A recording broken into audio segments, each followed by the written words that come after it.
রূপগঞ্জ উপজেলার ভুলতা ও মর্তুজাবাদ এলাকাটি অত্যন্ত ঘনবসতিপূর্ণ এলাকা। এই এলাকার মানুষের পানির চাহিদা মেটানোর লক্ষ্যে জনস্বাস্থ্য অধিদপ্তর থেকে সমগ্র দেশে নিরাপদ পানি সরবরাহ প্রকল্প হাতে নেওয়া হয়।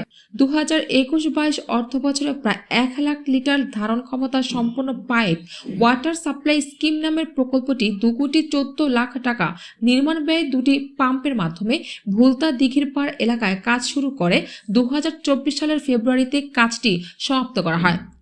প্রতিনিধি সাইদুর রহমান জানান, পরে 2 বছরের চুক্তি অনুযায়ী হাবিব এন্টারপ্রাইজ নামে ঠিকাদারি প্রতিষ্ঠান ওই এলাকার প্রায় 3 শতাধিক পরিবারকে পানি সরবরাহ করেন।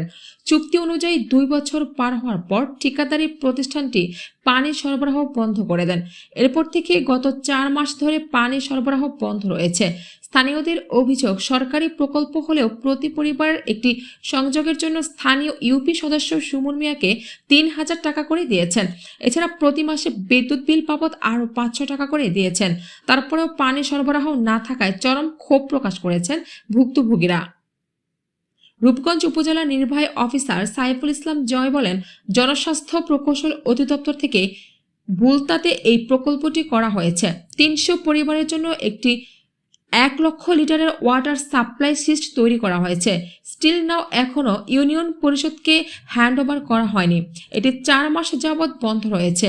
আমরা 15 দিনের মধ্যে একটি চালু করার চেষ্টা করছি। এখনো পর্যন্ত ইউনিয়ন পরিষদকে হ্যান্ডওভার করা হয়নি, এটি ঠিকাদারি চালাচ্ছিলেন। তো আমরা আশা করছি আগামী 2 সপ্তাহের মধ্যে এটি আমরা ইউনিয়ন পরিষদকে হস্তান্তর করব। তখন ইউনিয়ন পরিষদ এটি তাদের নিজস্ব ব্যবস্থাপনায় পরিচালনা করবে।